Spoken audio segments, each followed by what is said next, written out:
Billionaire Peter Thiel has been holding secret lectures about the Antichrist, and he's preparing for a darker future than you could ever imagine. It involves a Palantir police state surveillance system and transhumanist dreams of immortality. He's trying to brainwash the masses into a totalitarian faith. And I'm here to expose you to the truth, so stay tuned for those leaked Antichrist lectures, decoded, and why Greta Thunberg, Bill Gates, and AI suddenly matter to the end times that they're trying to create.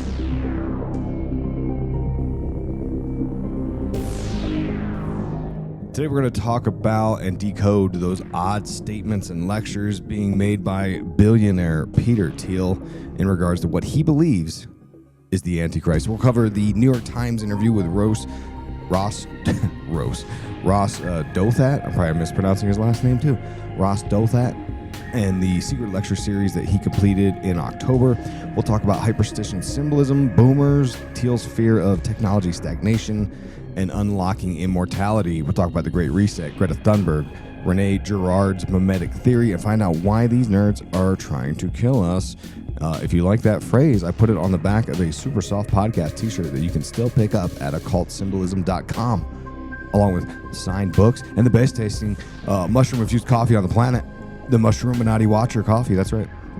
And so check for that in the links in the show notes, as well as links to the Dark Enlightenment series, because if you like this topic, boy, have I got a topic for you. It's called the Dark Enlightenment, and it's I think 6 or 7 part series I did. I'll put a link in the show notes. You can start with part 1 and work your way through, and it's going to blow your mind. I assure you. I'm planning on writing a book about it if I can get this darn Twin Peaks book completed. So be sure to check the links in the show notes for the occultsymbolism.com web store, as well as the Dark Enlightenment series. Okay, let's go.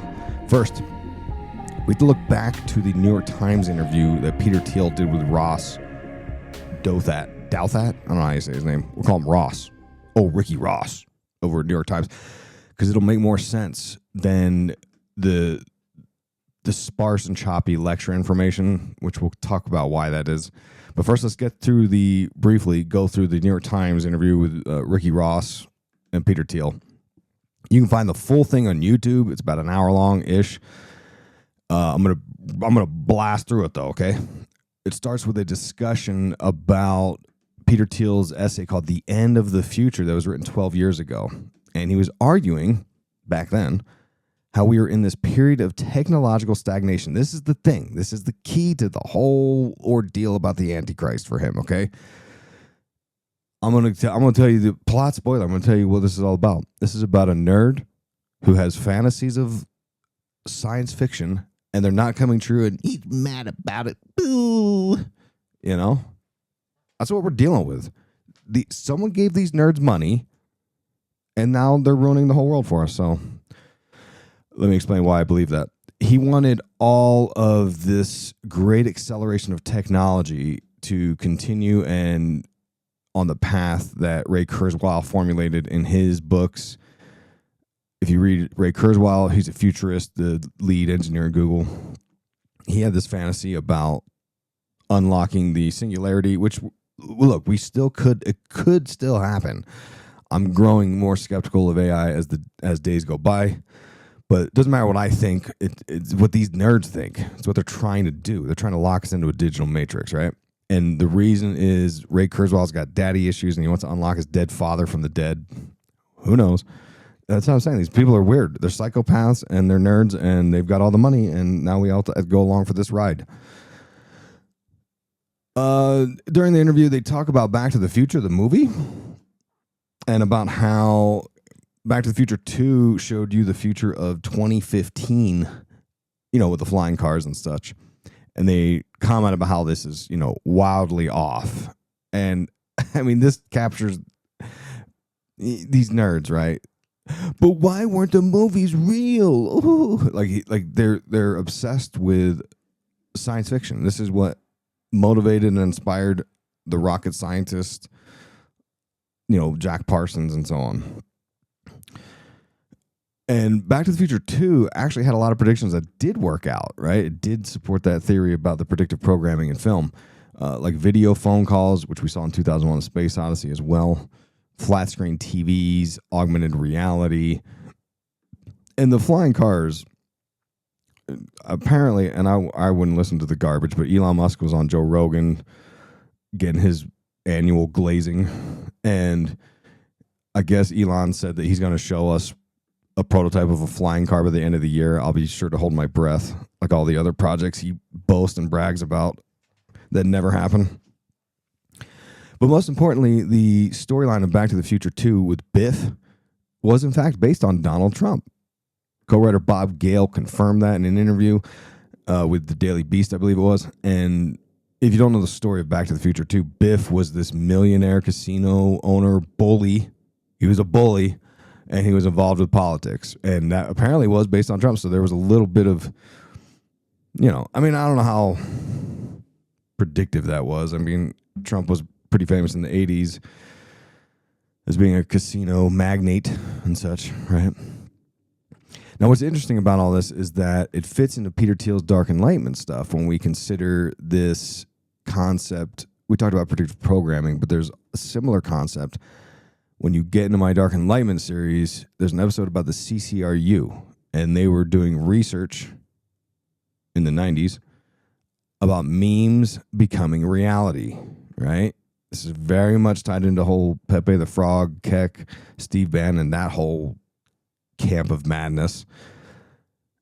And they called it they called it hyperstition in the CCRU. So in a way, the predictions of Back to the Future 2, they were trying to fuel up, or Peter Thiel wanted it to fuel up a reality, which didn't quite happen, right?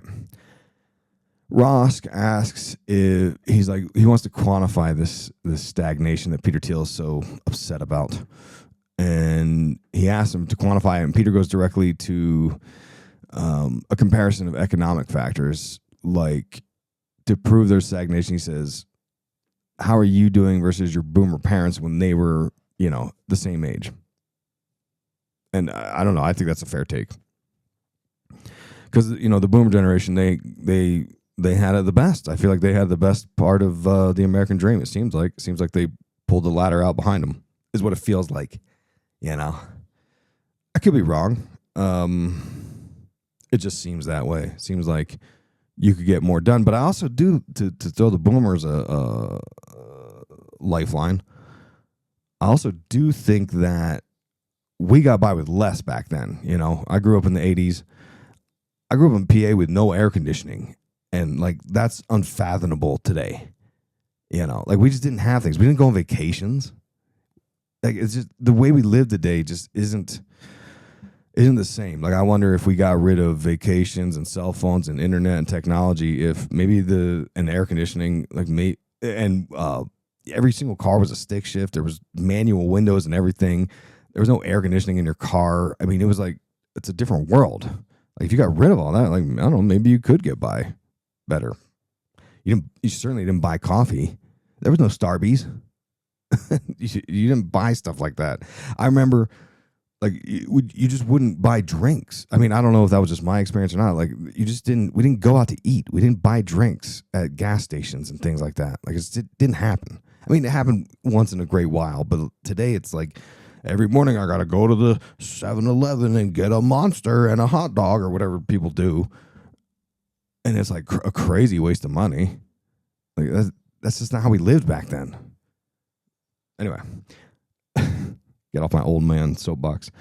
So Peter Thiel thinks that things started slowing down in the 70s, and he thinks that if we don't find a way back to the future, then all of society will collapse. Because that's not how the capitalist system of the Western world or America has functioned, and ordinary people won't allow for stagnation. We have to have growth, and this is very much, if you watch Michael Moore's, I remember the documentary. It's about capitalism. It's pretty good, and it lays out the insanity of the stock market and capitalism, that there has to be continual growth. You can't just sell a good product and be like, yep, every year it's great. We make X amount of sales every year. No. It has to be continual growth. If it plateaus at $1 billion a year, that's terrible. It has to be 1.1 billion at all costs. Fire those workers, replace them with AI bots, and that's why you get all this stuff. So Greta Thunberg is apparently the Antichrist representative of this anti-growth type of society. And Peter Thiel thinks that will be super oppressive, right? And this goes down to like right-left paradigms. Whatever your big boogeyman is, whatever your fear is, that will inform your line of thinking. Like for Peter Thiel, he is all in on Trump and the right-wing stuff because he thinks that the left-wing stuff is really the oppressors, and you could argue vice versa. Which I'm not going to do today because I have my opinions, and that's okay. Greta really lives rent-free in Peter Thiel's head. Just know that. He talks about her consistently. And I don't know enough about her I don't really have an informed opinion on her. I would say she seems very much like if I call Taylor Swift an industry plant, I would say she's an environmentalist plant. I mean, her story seems to be out of nowhere that she's like world famous, right? I don't know what her stances are to say if I agree or disagree with her. I mean, I'm pretty much an environmentalist myself, so I don't know what she stands for, though. Okay? Now, I'm going to play a clip here for you, but they talk about the idea of taking risks for growth, and Thiel says that this was early modernity, and there were these pursuits of immortality back then. And he even references Francis Bacon. It doesn't really make sense. He talks about how it's sort of anti-Christian. I don't really get what he's saying here. But he talks about how in the 90s and 2000s, there was this push for cryogenic freezing of people's heads like Walt Disney, right? In the pursuit of immortality, and how that's sort of gone away. Take a listen.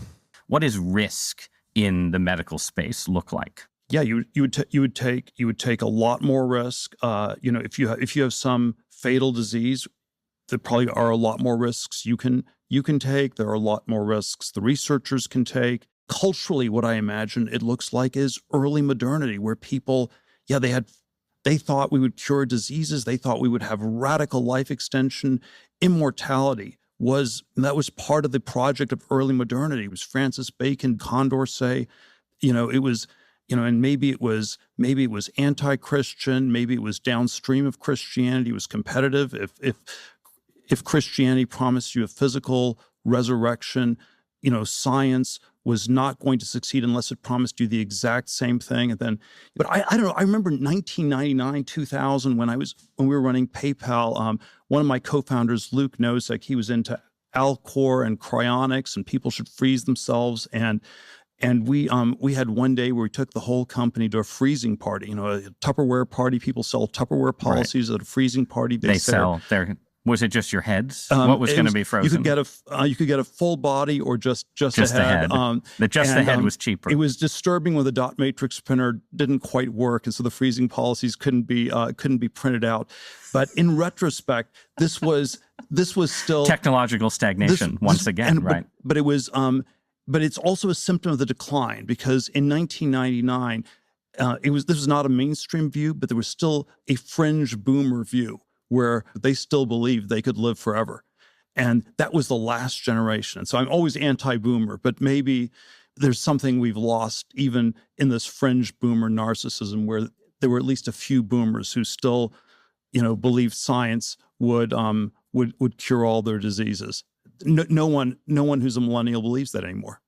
I think there are some people who believe in a different kind of immortality, though, right now. I think part of the fascination with AI is connected to a specific vision of transcending limits. And I'm going to ask you about that after I ask you about politics.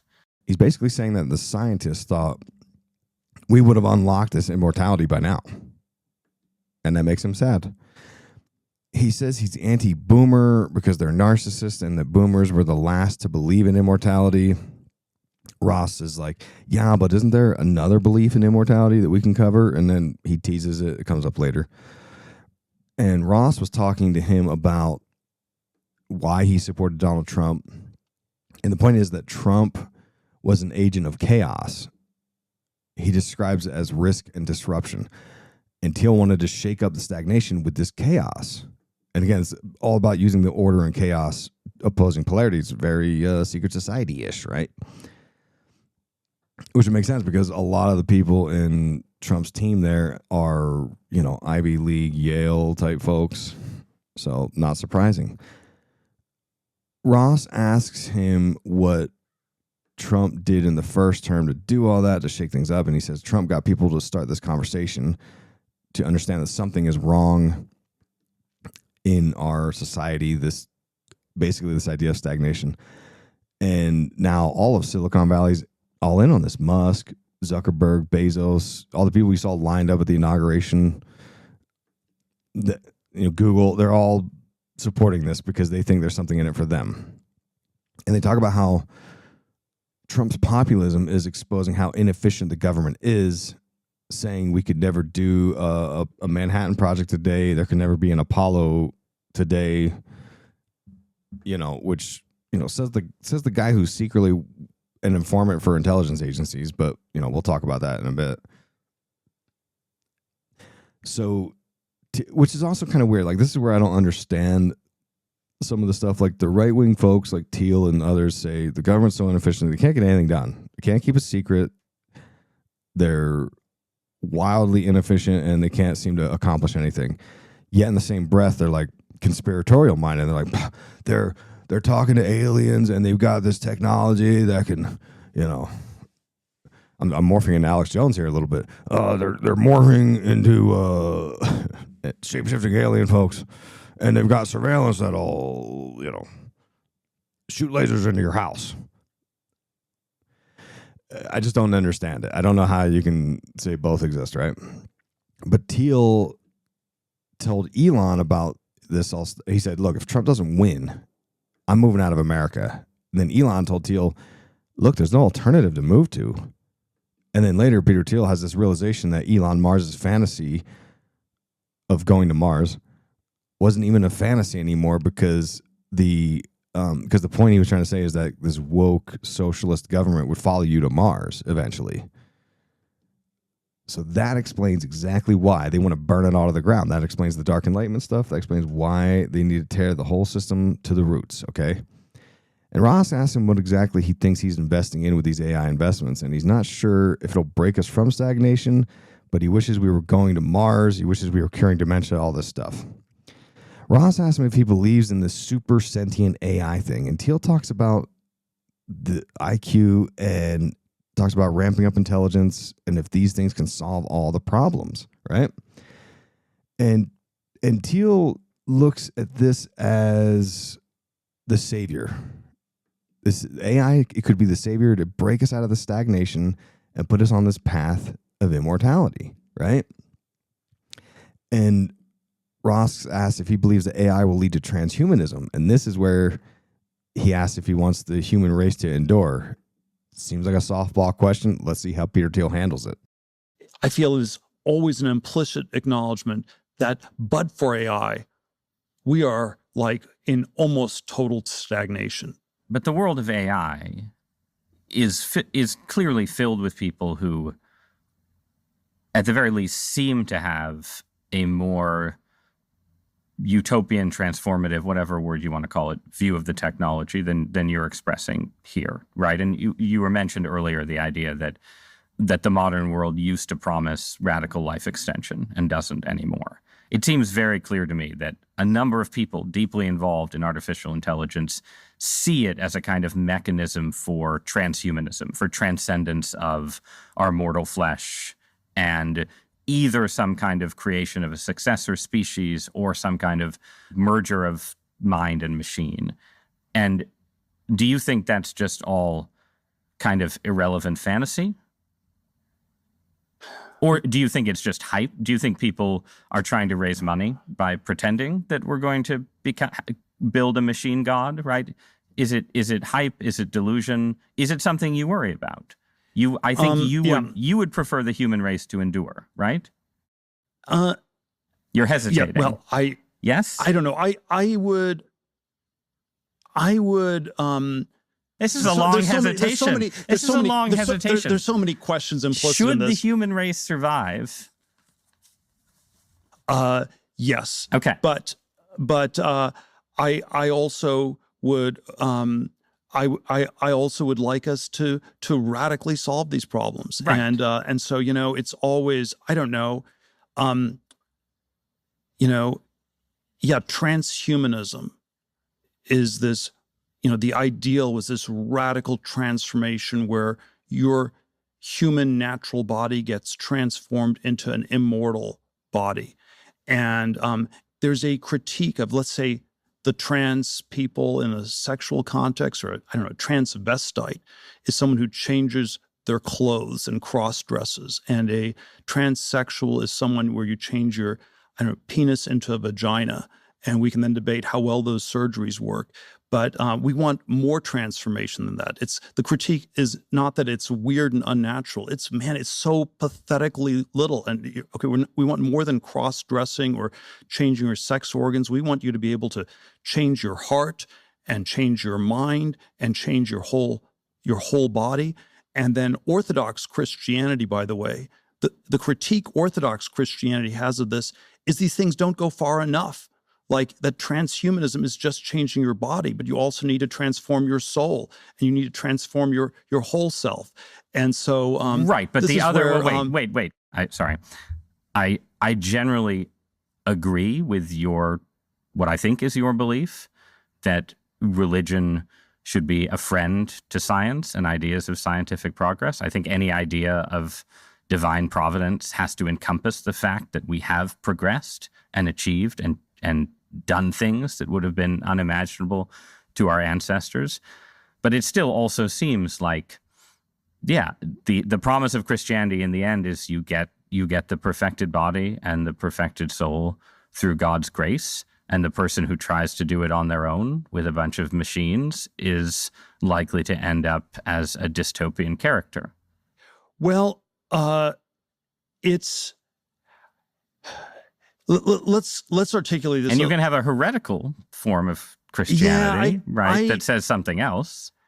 I don't know. I think the word nature does not occur once in the Old Testament, and so if you and there is a word in which a sense in which the way I understand the Judeo-Christian inspiration is it is about transcending nature. It is about overcoming things. And, and the closest thing you can say to nature is that people are fallen, and that's the natural thing in a Christian sense, is that you're messed up. You're listening to the free feed of Occult Symbolism and Pop Culture, which means you're missing out. Help the show out. Get rewarded with bonuses. Join any of my 3 supporter feeds. You'll get the ad-free experience, early access, and unlock hundreds of bonus episodes the free feed losers don't get to hear. You can also score free books, discounted merch, and more. The most popular option is patreon.com/IlluminatiWatcher. The easiest one is Apple Premium, where you sign up on the app. The cheapest one is my own, IlluminatiWatcher.com VIP section. Compare the 3 platforms at IlluminatiWatcher.com. Hit the VIP tab up top. Links are always in the show notes. Ooh, yeah! Hey guys, has it pissed you off to watch cryptos fly up in price for over a decade and you've still done nothing about it? It makes sense. Crypto is complicated and it's really boring. Well, here's the good news. You don't need to know a thing about crypto to make the money that so many people have. The CopyMyCrypto.com membership site shows you the exact cryptos that YouTube's James McMahon personally holds, which means you just copy him. It's like having a big brother who knows what he's doing. You don't need to know a thing about crypto or how to invest. You simply copy along. So let me tell you more about James. He runs the Crypto with James YouTube channel, which has over 54,000 subscribers. In the summer of 2020, he told his viewers to buy 26 cryptos. Had you put in $100 into each one, it went on to be worth over $123,000. Of the 26 cryptos, his top pick of the year, the one that he singled out, called Phantom, went up 692 times from what he said. That one call alone has retired a number of people, including guys in their 20s and 30s. Remember, this is public knowledge. You can go to YouTube and verify this yourself. So if you'd like to join the 2,800 members who copy James, then pause what you're doing and head over to copymycrypto.com/Isaac. That's copymycrypto.com/Isaac. That's spelled ISAAC, right? Double A for double awesome. And you're going to find proof of everything I've said, but my viewers get full access for just $1. And you'll join me too, because I'm also a member. I've been watching James's videos and listening to his advice for years now, and I'm telling you, he knows his stuff. I've been banking fatties, and let me tell you, 2024 so far has been real good in the crypto market. And yes, you've missed out on Bitcoin, but there's over 2 million other cryptos.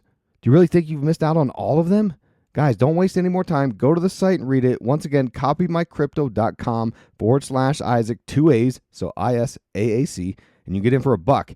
It's ended money worries for so many. It may just do the same for you. Link in the show notes as always. So Peter's not too sure about his answers here, but he does know that Greta Thunberg is totally the Antichrist, and he is totally not. He's just, you know, he's just not sure if the human race should survive or not, okay? And he hesitates a lot, obviously. He says, eventually he's like, well, kind of, I guess.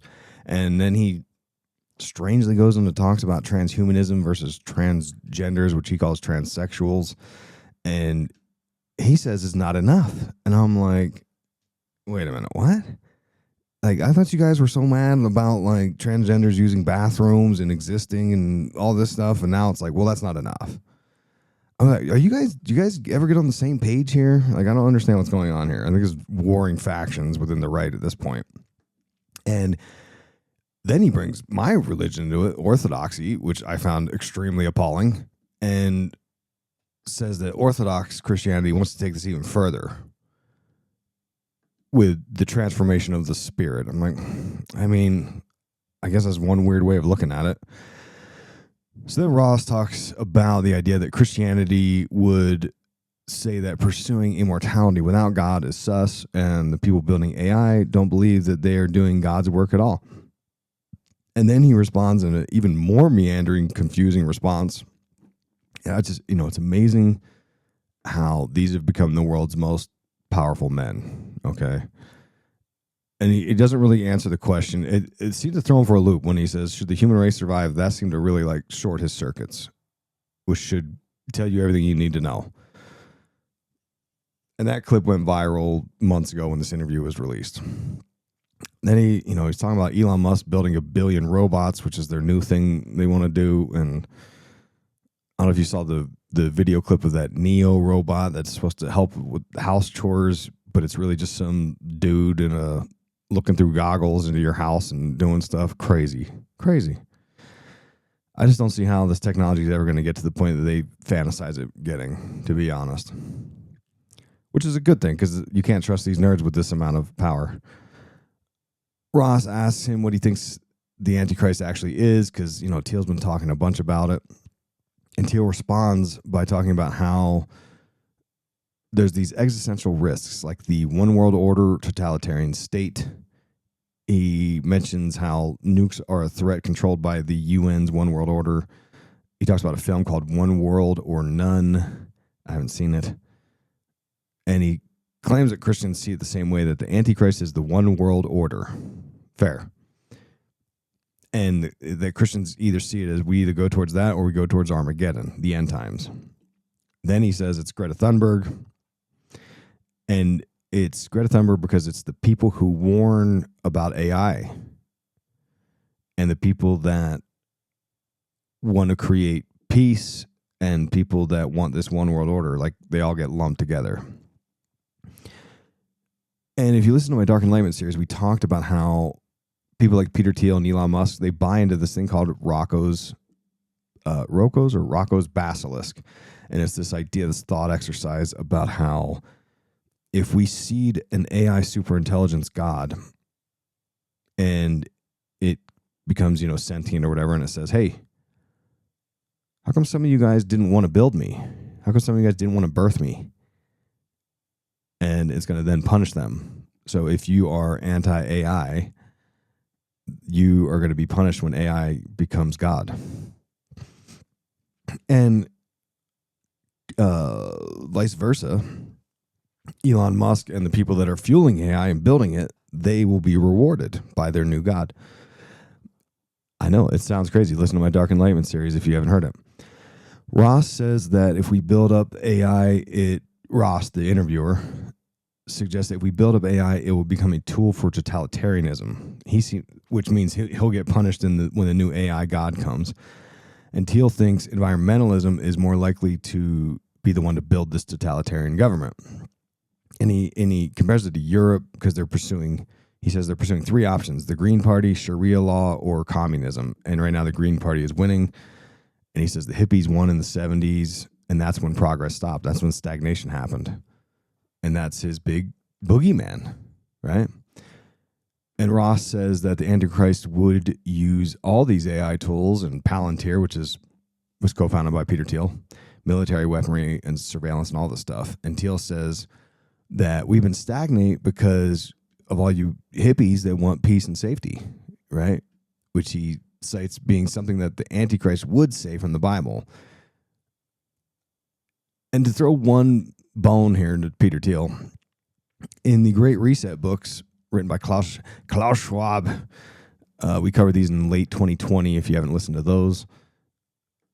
Klaus Schwab talks about using AI surveillance as a blockchain to monitor our energy usage and restrict it, right? That's the green agenda version. That's exactly what he's talking about with the Green Party, and he ties it in with Greta Thunberg, which I don't know, maybe. I mean, I wouldn't doubt it, that she's in the same sort of camp, same vision.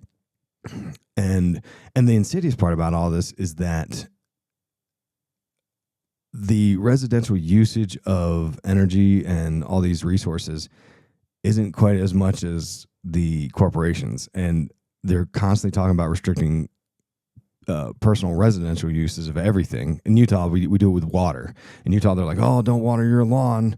Meanwhile, like 80% of the water goes to alfalfa farms that sell it to China. Okay, how about you tell them to back off a little bit and I can protect my investment of my yard, you know? But that's how these people want to do. They want to clamp down on people and give handouts to the corporations, right? Corporate welfare. So Thiel and Trump's version would be the Palantir surveillance police state, which is exactly what we talked about in the 1984 book club. We talked about, and because this is exactly what George L. Orwell was warning us about and why he wrote the book. He was saying that totalitarianism can come from the left or the right. Either way, it's still totalitarianism, and neither is good. So that's the gist of the New York Times interview, where he kind of talked about the Antichrist, which obviously to me seems like a question he wanted the New York Times to ask him, like he planted that. Because then later, from September through October, he would do a full lecture series on the Antichrist, which is what we're going to talk about now. He did a 4-part lecture series in San Francisco, and it was apparently like $200 for tickets, sold out. It was off the record, so no note taking, no recording, no phones, no nothing. But a couple websites claim to have gotten secret recordings of the lecture, one being reason.com, which I don't recommend that website because their articles sucked. They said they had 7 hours of content, and it was like the shortest uninformative take I've ever seen. So if you dig deeper, you can find The Guardian did a much better article on it. They claim they also got access to the lectures. Whatever, right? So Thiel does these lectures with this nonprofit called Act 17 Collective, which stands for Acknowledging Christ in Technology and Society. It's this fusion of tech, Christianity. And Peter Thiel describes the Antichrist in these lectures. I'm going to summate what the Guardian article says about these lectures. Obviously, I don't have access to the lectures. But Thiel describes the Antichrist as a system that will rise in America, and he's scared of this. He said this: a basic definition of the Antichrist, some people think of it as a type of very bad person. Sometimes it's used more generally as a spiritual descriptor of the forces of evil. What I will focus on is the most common and most dramatic interpretation of Antichrist, an evil king or tyrant or anti-messiah who appears in the end times. Then he apparently identifies himself as a small o Orthodox Christian, which makes me look back to the New York Times thing and say, oh, maybe he wasn't talking about Orthodox Christianity. He was talking about small o. All right. But he calls himself a humble classical liberal. I was like, I don't know about that. Because he's kind of more libertarian than anything. When Thiel was at Stanford, he studied under a French philosopher named Rene Girard. And this Rene Girard was not to be confused with Rene Girard. But Girard was famous for this thing called the Mimetic theory, which is about how humans desire things so that they can imitate one another. And he wants, he said, Girard's theory says that we want objects simply because society wants objects, not because we actually personally want these things, which kind of makes sense because that's why advertising and marketing works. That's what Edward Bernays' principles are built upon, and so on. Well, to understand this further, I found there's a guy named Zach Slayback who wrote up a piece on a Substack in May 2025 about Girard's mimetic theory and the Antichrist. Strangely enough, which we were like, wow, that's really close to what we're talking about. Yeah. Because Zach is a partner at the 1517 Fund, which was funded through Peter Thiel's fellowship. Gee, do you think Thiel may have seen or used this or had Zach prepare this lecture for him? Could be. But the article talks about mimetic theory to discuss how desiring objects leads to conflict and chaos. So for peace to come about, society will every so often use a scapegoat to blame for this chaos and this conflict for a return to peace and then punish the scapegoat, right? From this, religion has been brought about when they deify a scapegoat who died for everyone's sins. And this was the way it worked until Christ came along, because Christ died and he was revealed to be the victim who was God. So societies can't scapegoat into peace and chaos, and societal chaos and conflict has no way of relieving the pressure through the scapegoat because of this. It's confusing to me too. But the point is that societies will, sacrifice the scapegoat for the sins, the atonement of the sins of the community. Christ came along and changed that. All right. So Girard says that we're supposed to now, instead of having a scapegoat, a sacrifice for the community, we're supposed to imitate Christ instead of imitating others' desires. All right. Which I think is a fair take, I guess. And this teaching of Christ was spread with the Christian faith. And now since then, we've got these societies that care for victims. We've got hospitals and charities, and we show mercy and justice and all these things. However, Girard believes that today's society has become a radicalized version of Christ, and we're now obsessed with protecting victims and fighting injustices. I think this is the social justice warrior of the left sort of archetype, right? To the point that we forgot forgiveness and humility. And we've somehow returned to the scapegoat theory, but now the scapegoat is the oppressors. All right? And this is what the Antichrist is, a fake Christ who shows compassion, but doesn't believe in forgiveness or actual peace. And he says this is done with people that conduct wars to protect victims. He brings the abrasions into this, which he said, look, they do these abrasions and they frame it as saving the mother, and political grandstanding of who really saves the most oppressed people. This is what he says. So ultra Christianity is a social order that values concern for the victim and still has the threat of mimetic contagion, but is now left without either the pre-archaic religions and rites of sacrifice to prevent destruction or Christian conversion to prevent destruction. Instead, you get cycles of mimetic violence driven by a desire to save the victim, but without the call to conversion and forgiveness. Rivalry erupts out of a desire to save the victim. Now, back to the topic at hand. But you have to know this because Girard is what informs a lot of Peter Thiel's thoughts. All right. And if that sounds kind of right-wingy, it's because it is. It becomes a point of saying like, well, God, maybe the people that are trying to give food to the hungry, maybe they're the Antichrist. Maybe they're wrong for doing that. Is what that seed plants. So with technology, AI, social media, everyone is imitating each other. Now we have this rapid mimetic violence, and everyone's outraged all the time. We're mimicking everyone's anger. True. These are all true things. And they're saying that Christ came and got rid of the scapegoat sacrifices and promoted compassion, which was good, but society took it too far. And now we forgot that we're also supposed to forgive. We're also supposed to not be violent. We're supposed to turn the other cheek, right? And, now we're causing violence, trying to protect victims through social movements and politics, the leftist movement. And this is what the Antichrist is, the left. Preaching the peace, love, and compassion, but using violence to achieve it. Which is interesting because it calls into question the U.S. military, right? Like that's what we, I was in the military, but like that's what they do. Is like peace through war and dominance. Which I don't know that he's wrong. I really don't.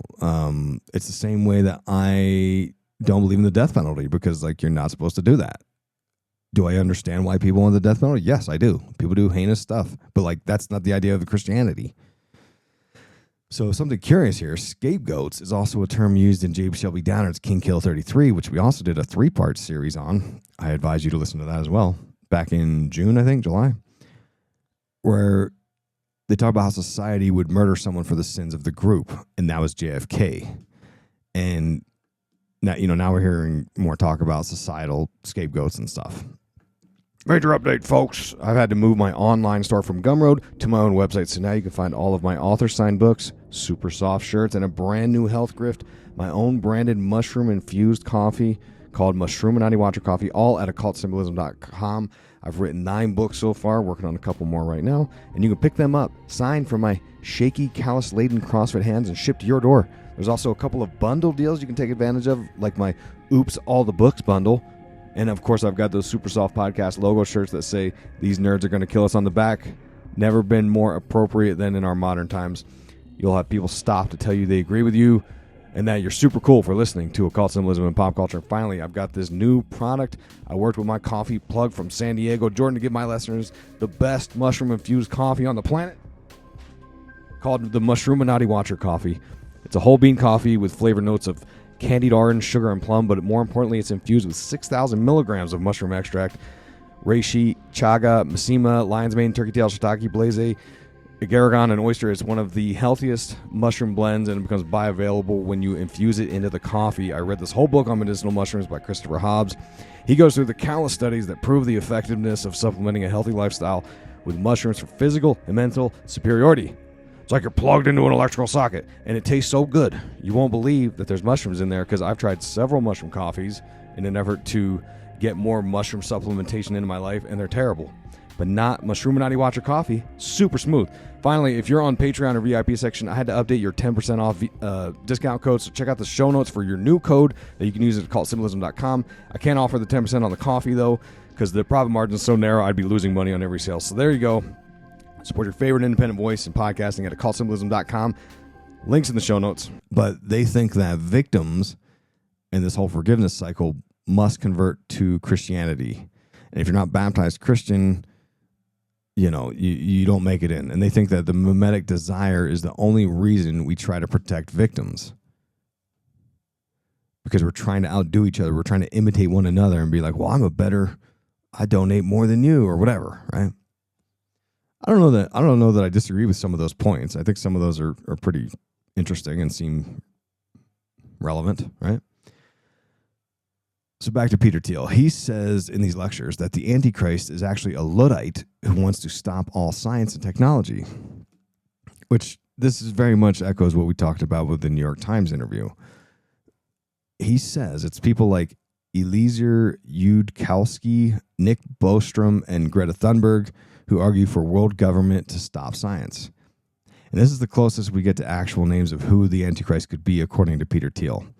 He also talks a lot of trash about Bill Gates being an awful person, but dismisses that he could ever be popular enough to be the Antichrist. Nerd wars here. But he mentions these people because, Yudkowsky is an AI computer scientist, Nick Bostrom is a philosopher about technology, and Greta is an environmentalist, and they're all critical of AI as an existential risk. So he's like, we got to get rid of these people because we need to bring in the AI at all costs. Because it comes at a cost, which we'll talk about here in the exciting conclusion, I believe. He then talks about numerology of the age of the Antichrist being 66 instead of 33, which raises concerns about the Kabbalistic Qliphoth to me. He said, Christ only lived to age 33 and became history's greatest man. The Antichrist has to somehow outdo this. I don't want to be way too literal on the 33 number. I'd rather stress the Antichrist will be a youthful conqueror. Maybe in our gerontocracy, 66 is the new 33. But something like these numbers do occur almost mystically through a number of different contexts. Buddha begins his travels at age 30 and experiences nirvana, ego death at 33. But I had to be ecumenical and say something nice about Islam. One idea that's pretty cool is when you're reborn into the afterlife, you're born into your 33-year-old self. The 33-year-old self is your best self. Livy, the Roman historian's 33rd chapter of the 33rd book, it announces this 33-year-old conqueror. It's like Alexander at the peak of his power, or even in Tolkien. The hobbits have a coming-of-age ceremony at 33. Because, Thiel's obsessed with Lord of the Rings, right? That's where Palantir comes from, and so on. That's how Frodo is when he inherits. That's how old Frodo is when he inherits the ring. So again, this idea that Peter Thiel is so obsessed with science fiction and fantasy, and he's a conspiracy theorist in a way, right? He thinks this stuff needs to manifest into reality. Thiel says there's going to be a one-world government, he calls it Leviathan, that will use supreme power to force people into peaceful cooperation. He talks about baby Netanyahu being unjustly attacked by the UN because the UN is part of this Antichrist system. Again, I don't know if I disagree with that. I've seen stuff about the UN that you could probably do a whole show about that, I guess. Anyway, he says, as the Antichrist is synonymous with a one-world order state for Thiel, this is The Guardian. He also believes that international bodies, including the UN and the International Criminal Court, hasten the coming of Armageddon. Throughout his lectures, he warns of what he sees as the danger of these bodies and the harms they have already caused. In the following quotes, he's lamenting the actions of the ICC. They've started arresting more and more people. Rodrigo Duterte, the former president of the Philippines, was arrested this year. They had arrest warrants out for Netanyahu and Gallant. When I met Netanyahu early in 24, about a year and a half ago, we talked about what he's doing in Gaza, and the one-liner he had was, I can't just Dresdenize Gaza, you can't just firebomb them. So it's like, come on, I'm less of a war criminal than Winston Churchill. Why am I in so much trouble? Why is Peter Thiel talking about this? It's because he's plugged in, okay? Epstein's biggest investment is in Peter Thiel's Valor Ventures. Peter Thiel is very much into the blue and whites. Earlier this year, he went there for a wedding of one of his venture capitalist buddies, Zach Frankel, along with executives from BlackRock and Netanyahu himself. That was covered in the news. And it makes sense because he then in the Antichrist lectures praises the CIA for going rogue because the State Department was full of communists in the 60s. And he said this because, Thiel is plugged in. He was an informant for the FBI. He was buddies with Epstein. So, of course, he's defending the intelligence agencies because that's what all that is related to. And ironically, someone also asked about the assassination of Charlie Kirk, and Thiel's response was that it was way above his pay grade. He didn't want to talk about it because he probably knows there's something going on there, because there for sure is. You can't convince me out of that. You ever see the theories about the microphone being the the exploding pagers? I believe that one right now. And you know where the exploding pagers came from, right? He later talks about how fighting communism was good for holding back the Antichrist because he associates the two together. Because again, he's trying to demonize any kind of leftist thought. And Thiel is cozy with intelligence through a guy named Charles Johnson, who's another one of these far-right figures. He co-founded Clearview AI, which was in the news because they have facial recognition software that they give to the police state, as well as Enrico Tarrio from the Proud Boys, from the Jan 6 stuff. He was also an informant. The whole MAGA crew is shady, right? It's all plugged into intelligence operations, I believe. Thiel, they even proved that there was FBI folks at the Jan 6 thing, right? Thiel thinks, and look, that's not a commentary on the politics thing. I don't know what the angle is, but I think that they're all very closely associated for some reason. Thiel thinks paying taxes is part of the Book of Revelation, when the Book of Revelation talks about needing to engage in commerce with the mark of the beast. I'll rebuttal to that, where Christ says, render unto Caesar what's Caesar's, right? I don't know it's anti-Christian to pay taxes. I mean, look, nobody likes paying taxes. I'm not yay. I mean, trust me, we're dual income, no kids. I pay a lot of taxes. I'm just saying, there's people that say oh, taxation is theft, and it's well, I guess, but don't you want roads and traffic lights and some kind of organization around society? So it's not just anyway. So Thiel is worried about. I'm trying to stay off the soapbox today. I got a lot to get through. Thiel is worried about another Caesar type government, and he's saying he's even worried that J.D. Vance, who's his little puppy, is too close to the Pope. Didn't J.D. Vance kill the last Pope? Remember, he shook his hand, then he died? And he says he's worried about a woke American Pope being, what's his name? Pope Leo, the new one. Or even AOC becoming the woke American president to bring the end times. And he kind of wraps it up with this idea look, to fight the Antichrist, we have to use free will, which is very libertarian of him. And I also agree with him on this one and only point, okay? So in conclusion, what was all this about? First off, I want to clarify orthodoxy. We don't put a lot of weight into the Book of Revelation. If you sign up for the daily readings, they send you Bible verses every day on email. They do not cover the Book of Revelation ever. They go through the whole Bible. Because of this exact reason, is because it can be misinterpreted to spin whatever someone wants it to say, because it's full of esoteric symbolism stuff. And people like Peter Thiel fall for this, right? And it's hilarious that Thiel is spinning out over all these ideas. What he's doing is he's using it to support his beliefs by using Christianity, which to me is that gets you the first class ticket to the basement. You know what I'm saying? The thing about not paying taxes, he's trying to sort of cherry pick, and he's a terrible conspiracy theorist. But that's what he's doing. And he thinks the Antichrist is someone who is going to cultivate a fear of environmental problems, climate change, World War III, AI, nuclear war, so that they can gain power. And he believes that America is the great opposer of what they call the catechon. The catechon is the opposer of the Antichrist, because America is very anti-one world order, because we're very sovereign, which is good. I actually agree with that. His big fear is this stagnation, this slowdown of the technological progress that he wants so badly. And why? Why does he want that? You have to know where these people want to take us. They want to put us in the digital matrix. They want to go according to Ray Kurzweil's singularity timeline, and they got to move it faster.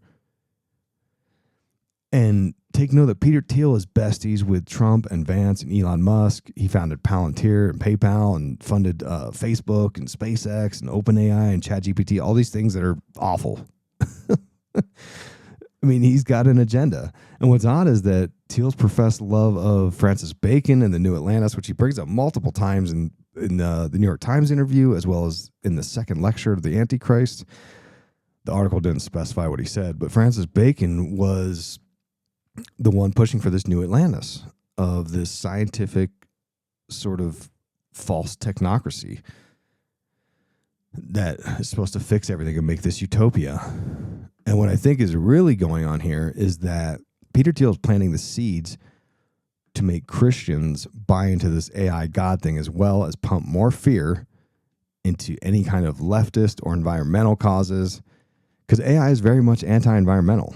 It pumps out tons of emissions. It wrecks the air. It consumes all the water. It requires just a ton of electricity, to the point that these nerds are building nuclear power plants just for AI. And he's playing chess here. He's planting seeds that all of this is necessary. And if you're against all of this stuff, you're not only not a real Christian, but you are the Antichrist. So there you go. Thanks for listening to the show. If you like the show, you can leave a 5-star review on whatever app, Spotify and Apple, preferably. Someone logged into Spotify just to give a 5-star review. So shout out. Sorry, I forgot your name. I feel a lot of comments. So leave a 5-star. That helps me with all the 1-star haters. And if you love the show, sign up for the hundreds of bonus episodes, ad-free, patreon.com/IlluminatiWatcher. Links are always in the show notes. Also, don't hesitate to get this isn't the shirt you'll get if you're watching the video version of this, but you can get the super soft podcast logo t-shirts that say "These nerds are going to kill us" on the back, because guess what? That's what they're trying to do. You can get that mushroom infused coffee while I still got supplies in stock, and signed paperbacks at occultsymbolism.com. Like and subscribe. Thanks for listening. Till next time, stay positive.